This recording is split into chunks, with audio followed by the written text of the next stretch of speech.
What's up, you guys? It's Matt here. There have been plenty of people that have reached out to me and said, Matt, what do I do? Right? The market just isn't looking the most positive. It's just not looking great.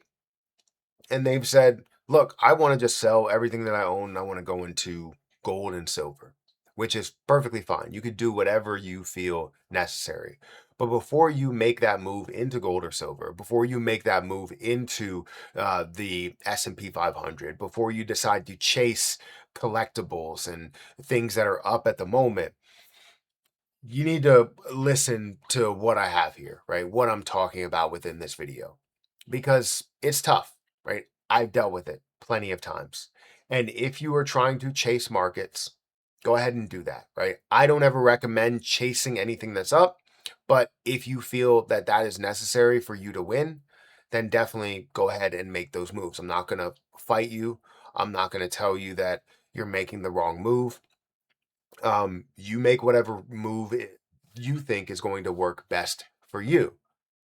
However, if you jump into something that's like that doesn't work for you, right? If you go into something that's like, all right, well, it's up, and then I get into it, and all of a sudden it's down, right? All of a sudden I lose 50%. If you make that mistake, you have to realize what that mistake is. You have to learn from that mistake, and then you try and not make that same mistake again.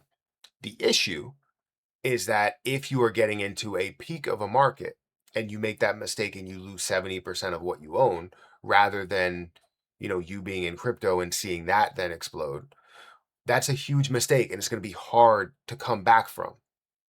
You can't tell me that it would be easy for you to go, all right, I'm at $100,000.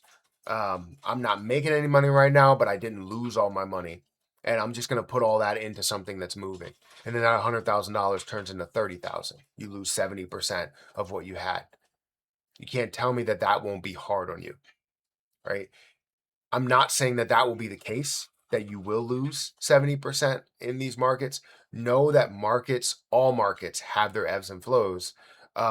When you are invested in for the long term, the long run in any market, you do typically win more than people that are bouncing around from market to market and just to be able to chase gains.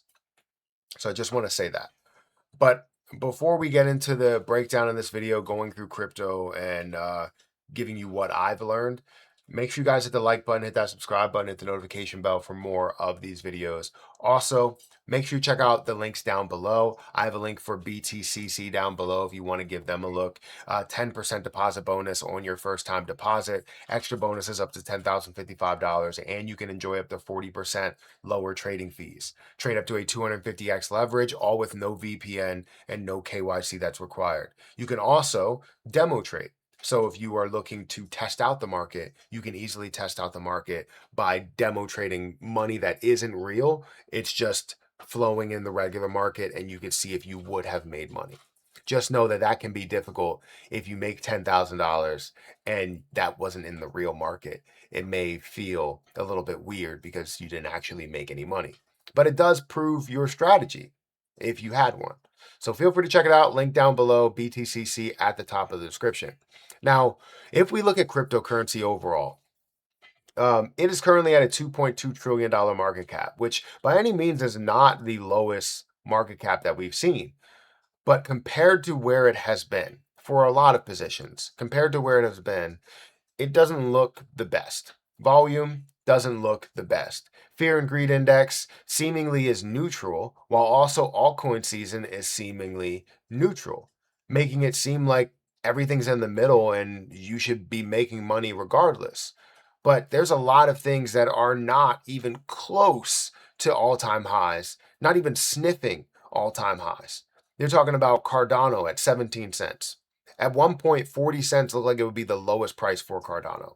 Litecoin at $44, seeing that that was at $500 at one point.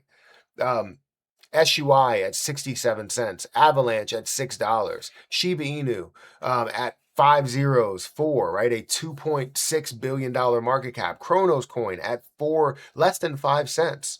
OKB at $100, Cosmos at $1.40, Algorand at 7 or 8 cents, Caspa at 2.5 cents. So many things that we see within the market, whether they're on watch lists or not, you are noticing that they're not even close to all-time highs. So many people, even though we're at a $2.2 trillion market cap and Bitcoin is still hovering around a $64,000 price point, $1.28 trillion market cap, 4 times what it was at its low point in the last bear market, which was like $16,000.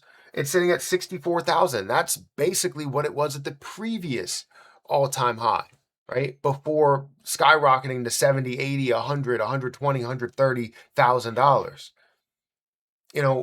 It's hard to accept these things. You see these prices and you're like, why is it not exploding right now? These are times when people should be buying right now.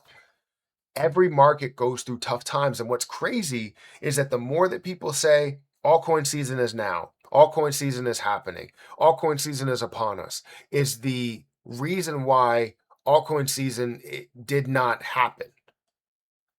Because many people were like, Bitcoin just ran, it's now coming back, everything else is going to run. Well, it's not going to run when you think it's scheduled to run. Nobody thought that cryptocurrency was going to run the last time it did, right? In 2020 to 2021, right? Cryptocurrency was running to massive levels. And we're talking about altcoins as well. Ethereum hitting almost a $5,000 price point, right? While it did reach a new all-time high this past, bull market, it didn't reach the levels that we pretty much assumed that it would be at, right? Guaranteed that it would be at, which is a $10,000 price point, right? XRP getting to a $5 mark. Obviously, you know what happened with the lawsuit and everything kind of suppressing that down, but more recently getting up to a $3 to $4 price point. But it should have been worth a lot more than what we've seen. And that's what's driving people crazy. So if you are invested into crypto, right? If you are invested into crypto, let's say you are down 20% on your overall portfolio. Maybe you're down a little bit more, right? Let's say you're down 20%, 25% on your cryptocurrency. It looks bad, right? It looks bad for cryptocurrency, but know that if you decide to go ahead and chase other things, I've dealt with it. If you chase other things, you will lose more often than not. You will win short term and be like, oh, I'm up a little bit. And then all of a sudden that market collapses, crypto runs. The stock market runs, crypto falls. The stock market or crypto increases, the stock market falls. Collectibles are falling, right?